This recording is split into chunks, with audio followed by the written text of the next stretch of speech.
been out too late for too long. Alright, so. Oh, hey, so it's another wonderful year of Halloween, Ruboween, whatever you want to celebrate.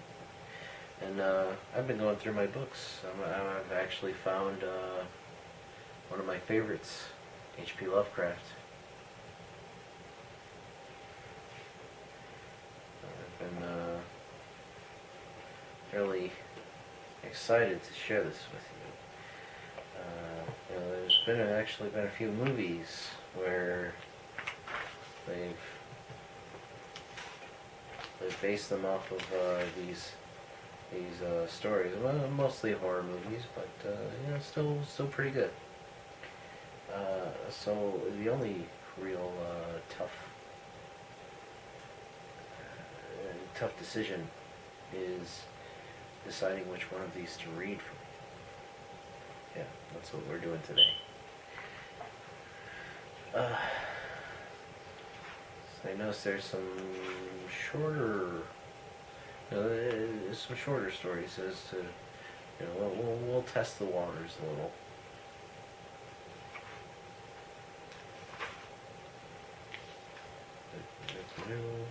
Let's look in the contents and the introduction. If you have any requests, if you'd rather I start from the beginning, please comment. Please feel free to comment. And just to let you know, these videos are brought to you by my wonderful patrons at Patreon, and viewers like you, people who watch, people who comment, and people who get me going. So, thank you.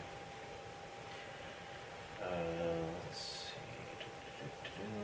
Here we go.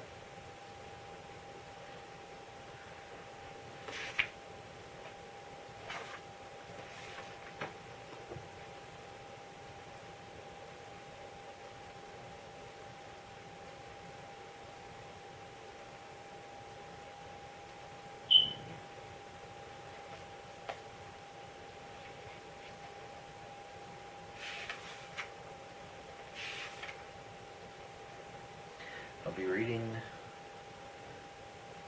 The Mysterious Ship by H.P. Lovecraft.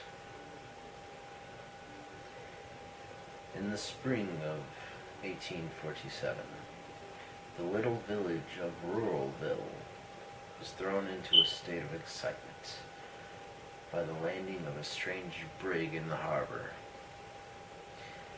It carried no flag. No name was painted on its side, and everything about it was such as would excite suspicion. It was from Tripoli, Africa, and the captain was named Manuel Ruello. The excitement increased, however, when John Griggs, the magnate of the village, suddenly disappeared from his home.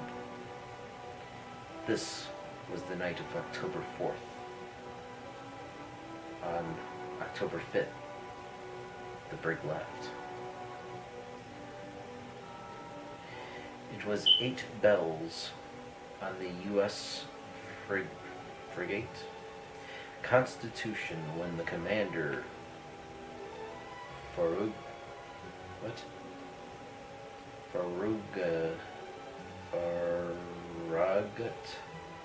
sighted a strange brig to the westward and carried no flag, and no name was painted on its side, and everything about it was such would excite suspicion. On hailing it, put up flags, pirate flags. Farragut, at that time, ordered a fired, and no sooner did he fire than the pirate ship gave them a broadside when the fight was over. Commander Farragut missed one man named Henry F. Johns. So just to reiterate, apparently they got into a big ship fight. It was summer on the island of Madagascar, and natives were picking corn, when one cried, "Companions, I sight a ship with no flag, no name printed on the side, with everything about it such would excite suspicion." And the natives fled in all directions. When they came together on the other side of the island, one was missing, and his name was Dahabia.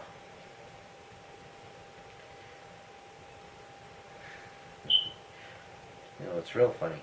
This is the long version, and we're already into chapter 4. At length it was decided something must be done. Notes were compared. 3 abductions were found to have taken place. Disappearance of John Griggs, Henry John, and Dahabia were recalled. Finally, advertisements were issued offering a £5,000 reward for the capture of Manuel Ruello, ship, prisoners, and crew. When exciting news reached London, an unknown brig with no name was wrecked off the Florida Keys in America.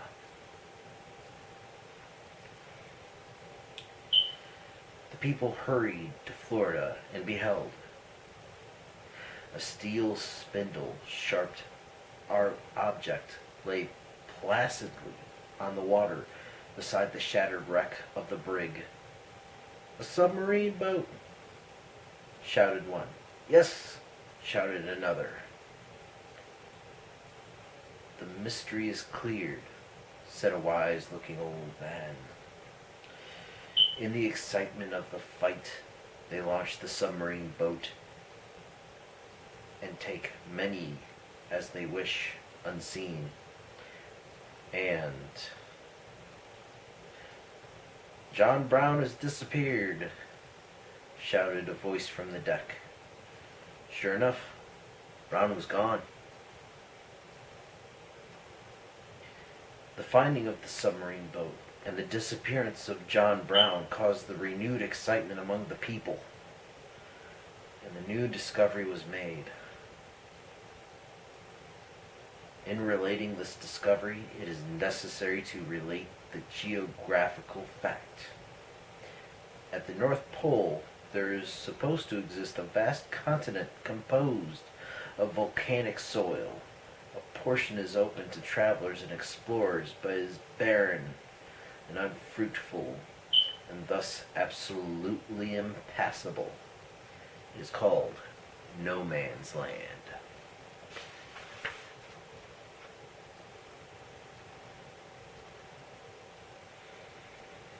In the extreme southern part of No Man's Land, there was found a wharf and a hut, and every sign of former human habitation. A rusty door plate was nailed to the hut, inscribed in Old English, M. Ruello. This, then, was the home of Michael Ruello.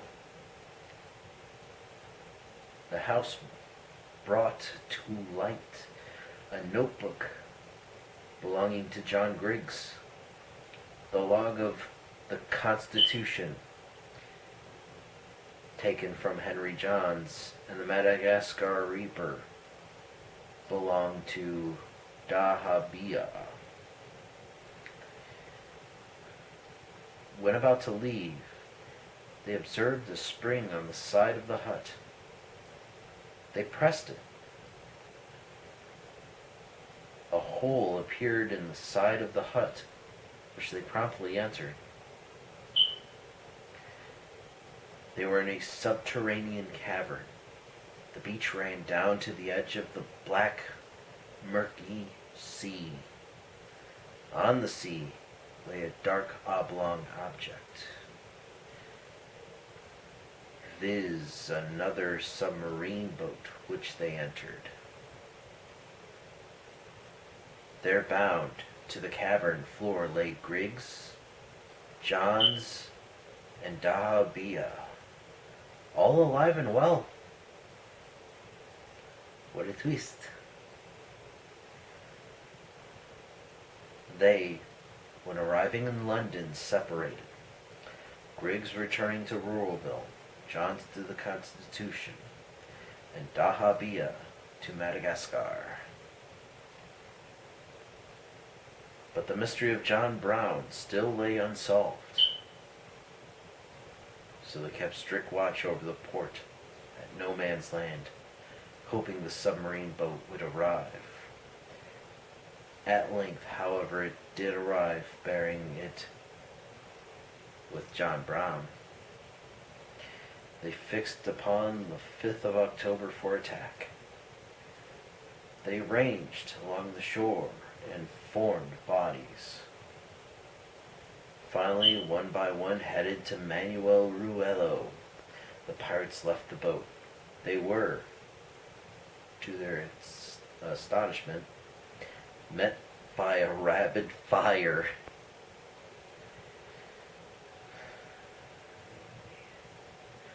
At our conclusion,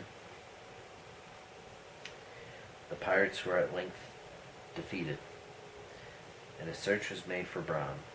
At length, the aforesaid Brown was found. John Gregg was royally received at Ruralville, and dinner was. Dahabia was made king of Madagascar, and Manuel Ruelo was executed at the Newgate prison.